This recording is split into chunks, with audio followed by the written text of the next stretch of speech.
Hola, buenas tardes compañeros, soy Gabriel Ernesto Ávila Hernández, estudiante de la Universidad de Guadalajara, más específicamente de la División de Estudios Jurídicos de la universidad, y hoy vengo a presentar un proyecto que nos dejó nuestro profesor de estudio del caso, este, el resumen de algunas lecturas que nos dejó hacer. Bueno, para empezar quiero exponer sobre la lectura número uno, que sería la ética mínima. La ética como filosofía moral, de lo que no nos corresponde hacer en la ética. La confusión en torno a la ética, señalando que ha sido malinterpretada y relegada en su propósito original en el ámbito educativo, se ha usado como sustituto de la moralidad, evitando connotaciones religiosas o dogmáticas. Para así una definición clara de su función, esto lleva a plantear como una herramienta para incluir actividades cívicas o humanas que en realidad corresponde a una moral democrática de mínimos, no la ética como la filosofía moral, con propuestas que iban desde eliminar hasta deferir un propósito. La situación tampoco es ideal. Algunos esperan que los profesores de ética actúen como moralistas, mientras otros limitan enfoques históricos, lingüísticos o científicos correspondientes con el análisis filosófico del fenómeno moral. La ética debe ser entendida y señalada como filosofía moral, como un enfoque crítico y reflexivo, lejos de la simple prescripción de normas o análisis escéptico. La ética como filosofía moral el, distingue entre la ética y la moral, resaltando que la ética no se reduce a una moral específica ni una amalgama de modelos, sino que también representa el cambio a un nivel reflexivo filosófico. Su tarea consiste en analizar la moralidad como un fenómeno irreducible a otras disciplinas como la biología, la sociología, que han interpretado sin éxito explicarla por completo. Ética como vocación.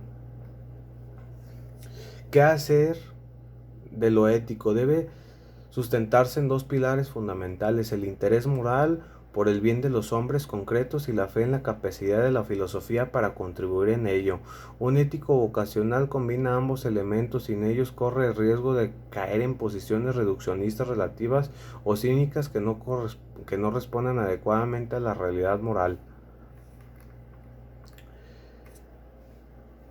En nuestro tiempo, el tema de nuestro tiempo. Hay dos grandes preguntas en la ética que han guiado la reflexión moral, como cómo lograr la felicidad y cómo garantizar las condiciones para que todos puedan alcanzarla. Históricamente, la búsqueda de la felicidad ha sido central en la ética desde la tradición oriental y griega hasta el utilitarismo. Sin embargo, la diversidad humana llegó a reconocer que existen definiciones universales de felicidad, por lo que desplaza el énfasis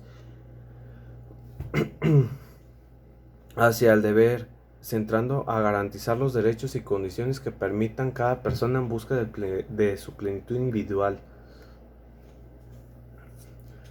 Panorama ético de lo contemporáneo. Tiempos de ética domesticado. Sobre el panorama ético actual, desencantado como la ética analítica, el lenguaje ha perdido influencia al paso de la ética normativa. Estas últimas no solo clarifican el lenguaje moral, sino que también justifican la moralidad y el gar del comportamiento, aunque existan diversas tendencias hoy como el utilitarismo, el marxismo-leninismo, la ética del diálogo y la ética de la liberación. Muchas coinciden en que la moral debe basarse en hechos concretos como el deseo y necesidades humanas y no en ideales abstractos. Por, un, por una ética filosófica. El texto presenta una reflexión sobre la ética basándose en características de Aristóteles y Kant. Según Aristóteles, la ética es un saber práctico que se ocupa de acciones que podrían ser de otra manera, a diferencia de la ciencia que trata sobre hechos inmutables. La ética se refiere a la acción como fin en sí misma, guiada por la disposición racional para hacer un bien. Por su parte, Kant aporta la idea de la filosofía moral debe establecer las leyes que guían la voluntad humana. destacando que el deber implica que la acción no solo describe lo que es, sino también lo que debe ser. Así la ética se ocupa de los juicios morales que no solo son valoraciones sobre las acciones buenas y su tarea es determinar cómo debe actuar el ser humano según sus principios racionales. El objetivo de la ética, la comprensión de la moralidad. La reflexión ética, según no busca simplemente agregar nuevas prescripciones morales, sino que también plantea la cuestión de por qué aceptamos las normas morales que ya existen, en lugar de preguntar directamente qué debo hacer. La ética se centra por qué debo hacerlo. Su propósito es hacer concebible la moralidad, comprendiendo la racionalidad implícita en las acciones humanas, formulando un concepto de que ya es un saber práctico. La ética busca establecer si es coherente con la racionalidad humana, adherirse a los principios morales, y si es ser racional podría rechazar la moralidad sin perder su racionalidad. El objetivo de la ética, la forma de la moralidad. La tarea de la ética no es introducir nuevos contenidos morales, sino establecer el fundamento que da lugar a juicios morales con pretensiones de necesidad y universalidad. La ética como una parte de la filosofía. El término que Hegel utilizó como un fundamento que incluye tantas causas puras como las causas finales. En este contexto, la moralidad se comprende como la razón suficiente, el fin. La ética, al esclarecer este fundamento de la moralidad a la luz de los fines, debe insertarse a la filosofía, entendiendo como la ciencia que examina la relación de todo conocimiento con los fines esenciales de la razón humana. La filosofía como un sistema. La filosofía, al buscar la verdad, debe ir más allá de los métodos psicologistas, economicistas y historicistas, ya que estos no abordan la cuestión fundamental de la razón suficiente. La tarea filosófica es limitar e investigar el origen y el sentido de las expresiones, sino también construir un sistema lógico que contenga condiciones coherentes necesarias para cualquier conocimiento que sea racionalmente encuadrado.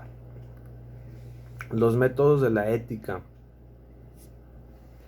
La ética no puede ser alcanzar la verdad de la forma moral mediante métodos descriptivos históricos o prescriptivos. El método descriptivo explicativo, usando por ciencias sociales como la psicología o la sociología, es adecuado para estudiar los contenidos morales, para no justificar la moral. Tampoco analiza el lenguaje, aunque útil, es suficiente, ya que no puede justificar la verdad de los hechos morales. El análisis de la historia moral y el intento de encontrar la justificación de la moral mediante experiencia o costumbres tampoco son métodos adecuados para la ética filosófica. También en métodos adecuados, la ética debe justificar racionalmente la moralidad utilizando métodos trascendentales. El método trascendental busca proporcionar razón suficiente para el hecho de juicios morales, partiendo del hecho y proporcionando coherencia racional. Ventajas del método sistemático. El método sistemático propuesto para buscar y resolver dos problemas clave de la ética: establecer un marco para la argumentación universal práctica y un criterio para la preferencia racional entre códigos morales. De aquí se deslindan pues varios, se ramifican en varios argumentos, como la argumentación universal, preferencia racional entre códigos morales,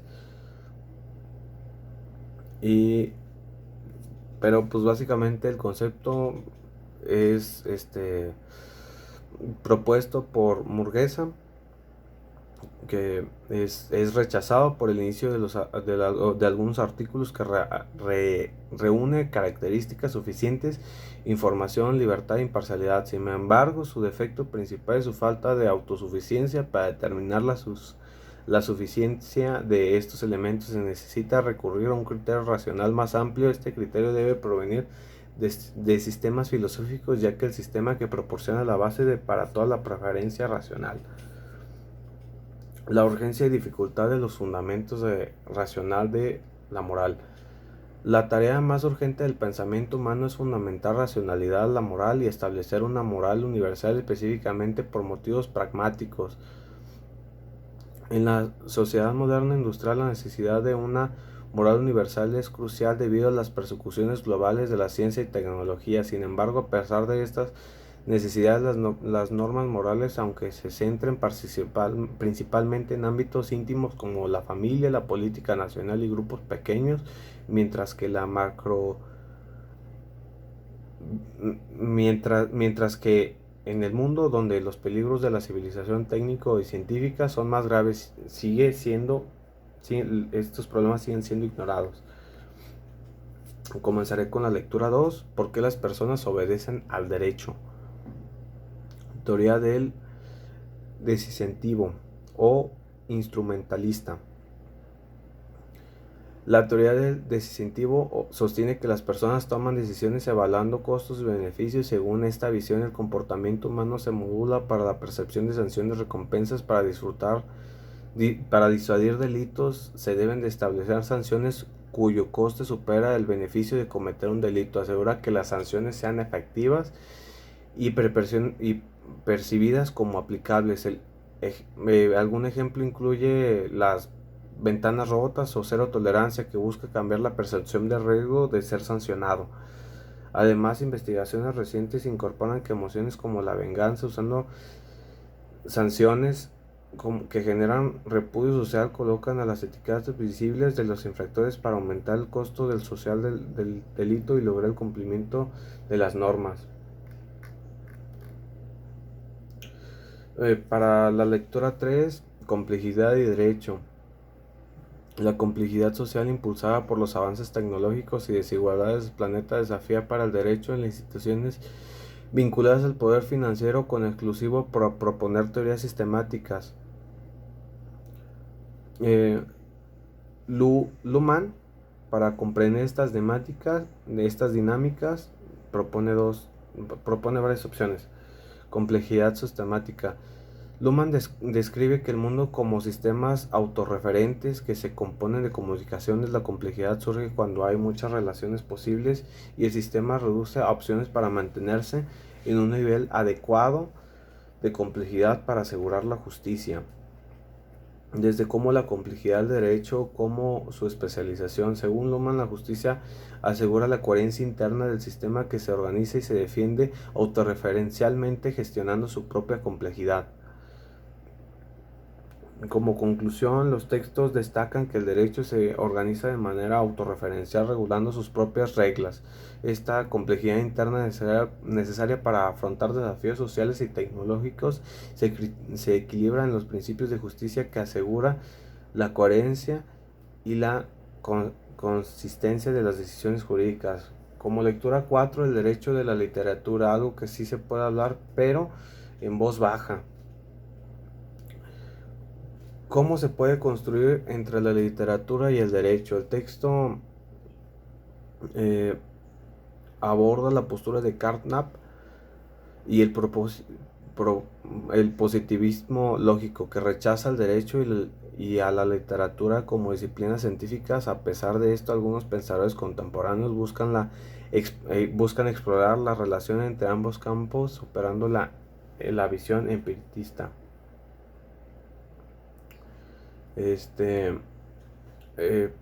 Voy rápido para no hacer el video muy largo, pero vamos a la lectura 4. Júpiter, Hércules y Hermes, 3 modelos de juez. En este texto, Francois Oust presenta 3 modelos de juez basados en figuras mitológicas. Júpiter representa la justicia trascendente universal basada en leyes físicas y sagradas como un sistema jurídico piramidal centralizado. Hércules simboliza un juez paradigma, interpreta casos concretos en énfasis de que la jurisprudencia y la aplicación práctica del derecho más alejado a la ley abstracta. Y Hermes, que representa un modelo flexible y mediador donde un juez actúa como un comunicador facilitador integrado de diversas fuentes del derecho, adaptándose a un entorno jurídico interconectado y dinámico. Cada uno de estos refleja diferentes enfoques sobre la función judicial: autoritario, pragmático y flexible. Vamos a la lectura 6. Que es el signo y el pensamiento. La crisis del silencioso. De este texto discute la importancia de la educación para el desarrollo de la ciudad ciudadanía, enfocándose cómo las instituciones educativas deben promover no solo la capacitación laboral, sino también el pensamiento crítico y la reflexión y sobre cuestiones cívicas. Se destaca porque la educación debe ir más allá, preparar los individuos para el trabajo, formando ciudadanos responsables en democracias diversas. Además, subraya que el modelo educativo debe ser inclusivo y accesible para todas las clases sociales y no solo las élites. Y ya como para terminar la lectura 7, la Lotería de Babilonia, por Jorge Luis Borges. El texto comparte es un extracto de la obra de la Lotería de Babilonia de Jorge Luis Borges, que comparte Jorge Luis Borges, donde se aborda la reflexión sobre el azar, el destino y el control social a través de la metáfora de una compleja lotería. El narrador describe una experiencia de vida marcada por sucesos aleatorios que parecen dictar todos los aspectos de la existencia de Babilonia, desde la pobreza hasta la riqueza, la libertad, la prisión, y a lo que se refiere esta institución casi divina, poder absoluto sobre los individuos. Bueno, eso es todo. Muchas gracias, compañeros, por escucharme y nos vemos pronto.